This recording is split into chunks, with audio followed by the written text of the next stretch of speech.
Tell me a Parsha story.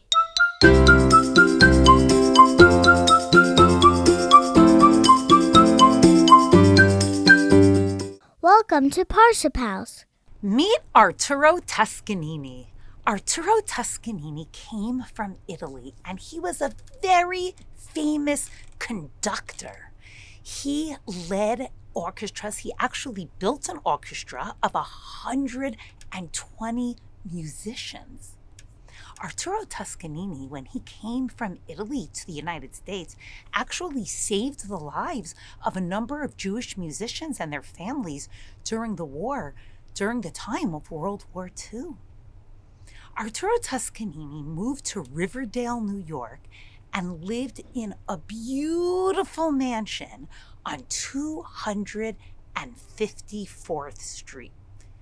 Interesting fun fact. That's where SAR Academy is now. And the ELC was his original carriage house. That's before they built the new ELC. That's where his horses were. And on the hill, there was a big mansion, which was his home.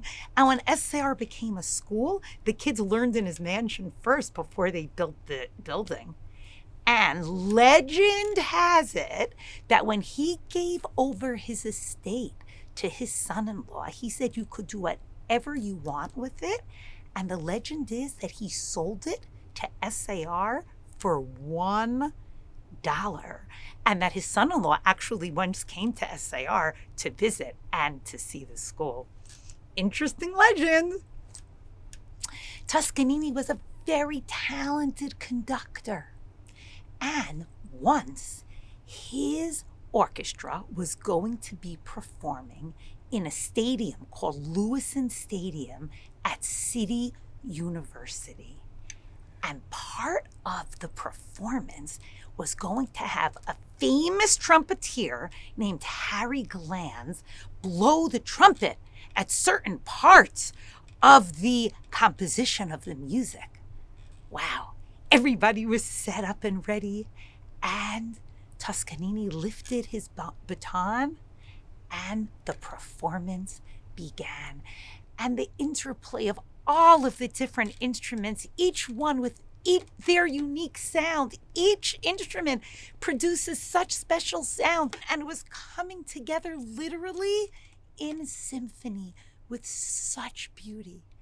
And then Harry Glanz, who was of course positioned off stage, because if he was on stage, the blast would have been too loud. It would have messed up everything else.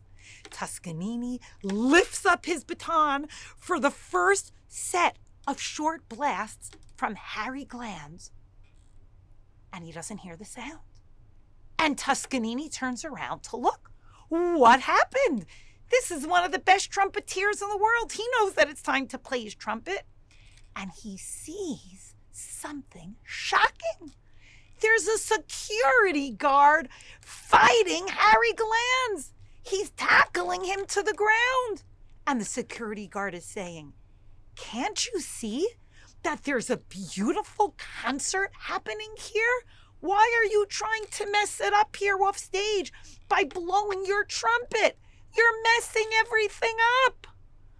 Oh no. The security guard didn't realize that he wasn't messing anything up. He was part of the orchestra. He just needed to stand in that specific place to make the sound most beautiful.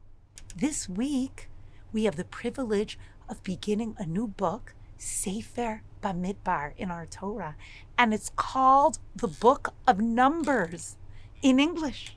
In the desert, it's the Sefer where all of the experiences of the Bnei Israel in the desert for those 40 years are recorded, and it opens with counting.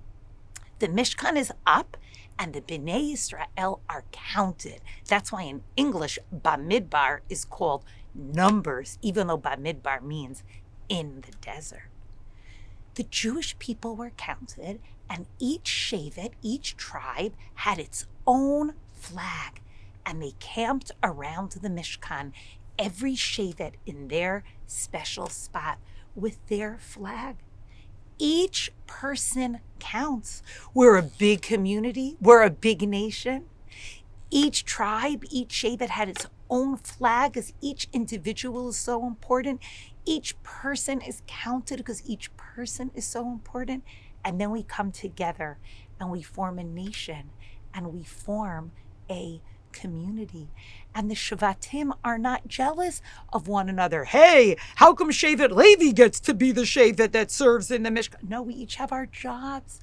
Just like the trumpeter in Toscanini's orchestra. He wasn't on stage, but he had such an important job and played such an important role in the performance. May each of us treasure and value one another and value our own gifts that we bring and the role that we play in our families, in our communities, and in our nation. Because what we learn from Parashat Bamidbar is every person counts. Let's use our special gifts and make them count. Shabbat Shalom.